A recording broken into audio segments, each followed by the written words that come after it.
السلام علیکم ورحمۃ اللہ وبرکاتہ۔ ناظرین، آج ہم آپ کے سامنے لباس کے آداب بتانے جا رہے ہیں۔ لباس اللہ تبارک و تعالیٰ کی بہت بڑی نعمت ہے، جس کا مقصد جسم کو ڈھانپنا اور شرم و حیا کو محفوظ رکھنا ہے۔ لباس اگر شریعت کے مطابق نہ ہو تو شرم و حیا ختم ہو جاتی ہے، اور اس نعمت کی صحیح قدر اسی وقت ہو سکتی ہے جب کہ اس کا استعمال شریعت کے بتائے ہوئے آداب اور اصول کے مطابق ہو۔ اسی لیے آج ہم آپ کے سامنے لباس اور زینت کے اصول بیان کرنے جا رہے ہیں۔ سب سے پہلا اصول، سطر ڈھانپے ہوئے رہنا چاہیے۔ سطر کا ڈھانکنا ایک اہم اسلامی ادب ہے، بلکہ واجب ہے، کیونکہ سطر کھلا رکھنے سے کئی برائیاں پیدا ہوتی ہیں، اور اسلام برائیوں تک پہنچانے والے تمام راستوں کو بند کر دیتا ہے، اور مردوں اور عورتوں کو ایک دوسرے کی سطر کو دیکھنے سے منع فرمایا ہے۔ یہ مسلم کی روایت ہے۔ ادب نمبر 2، لباس آپ کا سفید پہننا مستحب ہے۔ ابن عباس رضی اللہ تعالیٰ عنہ کہتے ہیں کہ اللہ کے رسول صلی اللہ علیہ وسلم نے فرمایا، سفید کپڑے پہنو، اس لیے کہ وہ تمہارے لیے بہترین کپڑوں میں سے ہیں، اور اسی میں اپنے مردوں کو بھی کفن دو۔ یہ احمد کی روایت ہے۔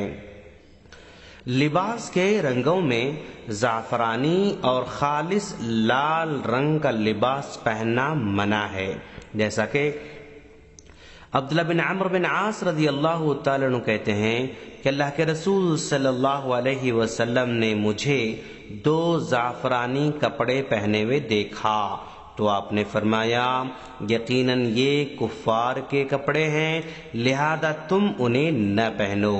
یہ مسلم کی روایت ہے، یعنی اس میں غیر مسلموں کی مشابہت ہے، لہذا ایسا لباس جو غیر مسلموں کی مذہبی یا قومی پہچان ہے تو اس کا پہننا حرام ہے۔ نمبر 4، ایسا لباس جو خالص لال نہ ہو بلکہ اس میں دوسرے کلرز ملے ہوئے ہوں، تو ایسا لباس پہننے میں کوئی حرج نہیں، کیونکہ اللہ کے رسول صلی اللہ علیہ وسلم کے بارے میں براء بن عازب رضی اللہ تعالیٰ عنہ فرماتے ہیں کہ میں نے آپ صلی اللہ علیہ وسلم کو لال لباس پہنے ہوئے دیکھا، اور میں نے اس سے خوبصورت کوئی اور لباس اللہ کے رسول کے اوپر نہیں دیکھا۔ یہ بخاری مسلم کی روایت ہے۔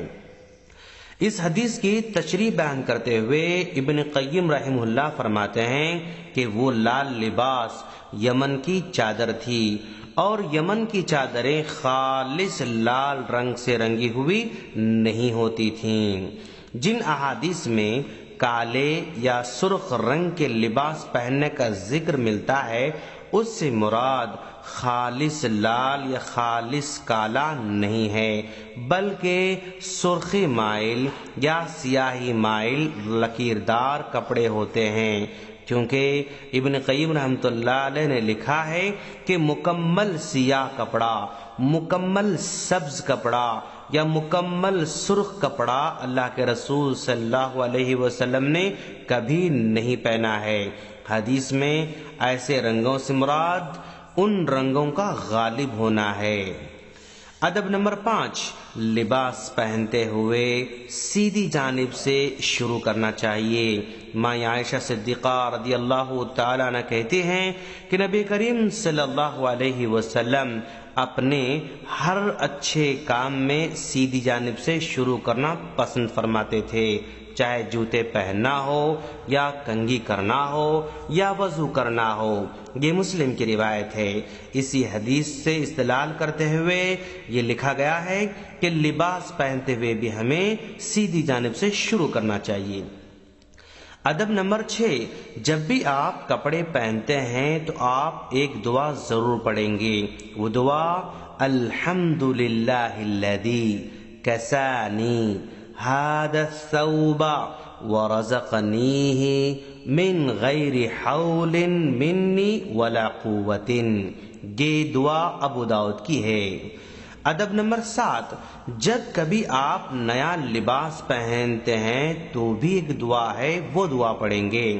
جیسا کہ حضرت ابو سعید خدری رضی اللہ تعالیٰ عنہ کہتے ہیں کہ اللہ کے رسول صلی اللہ علیہ وسلم جب کبھی نیا کپڑا پہنتے تو آپ یوں دعا کرتے: اللہم لک الحمد انت کسوتنیہ اسألک من خیرہ وخیر ما صنع لہ واعوذ بک من شرہ وشر ما صنع لہ. یہ ابو داؤد ترمذی کی روایت ہے. ادب نمبر 8، جمعہ یا کسی خاص مناسبت کے لیے مخصوص لباس کا اہتمام کرنا جائز ہے، کیونکہ عبداللہ بن سلام رضی اللہ تعالیٰ عنہ کہتے ہیں کہ انہوں نے اللہ کے رسول صلی اللہ علیہ وسلم کو جمعہ کے دن ممبر پر کہتے ہوئے سنا: لوگو، تم پر کوئی حرج نہیں ہے کہ 2 طرح کے کپڑے رکھ لو، ایک جمعہ کے دن خاص کر لو اور ایک عام اپنے کاموں کے لیے خاص کر لو. تو اس طرح یہ ابن ماجہ اور ابو داؤد کی روایت ہے. اس حدیث سے پتہ چلتا ہے کہ جمعہ کے دن خاص لباس کا اہتمام کرنا چاہیے، کیونکہ اللہ کے رسول صلی اللہ علیہ وسلم نے اس کی ترغیب دلا رکھی ہے. اسی طرح مہمان کے استقبال میں خاص طور پر خصوصی لباس پہننا جائز ہے، جیسا کہ عمر فاروق رضی اللہ تعالیٰ عنہ نے بازار میں دیکھا کہ ریشمی جوڑا بیچا جا رہا تھا. اللہ کے حضرت عمر فاروق رضی اللہ تعالیٰ عنہ کو یہ ریشمی لباس بہت پسند آیا. اللہ کے رسول صلی اللہ علیہ وسلم سے کہا: اے اللہ کے رسول، آپ اسے خرید لیں، اور جمعہ کے دن، عید کے دن اور جب کبھی لوگ آپ سے ملاقات کرنے آتے ہیں تو اس وقت آپ اس لباس کو پہن لیں. تو اللہ کے رسول صلی اللہ علیہ وسلم نے ان کو روکا اور کہا: جو دنیا میں ریشمی لباس پہنے گا قیامت میں ان کا کوئی حصہ نہیں ہے.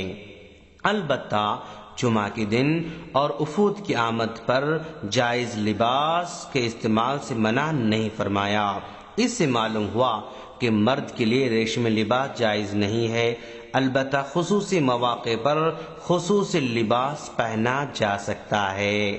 ہم اللہ سے دعا کرتے ہیں کہ باری تعالیٰ تو ہم تمام کو ان سنتوں پر عمل کی توفیق عطا فرما. آمین. السلام علیکم ورحمۃ اللہ وبرکاتہ.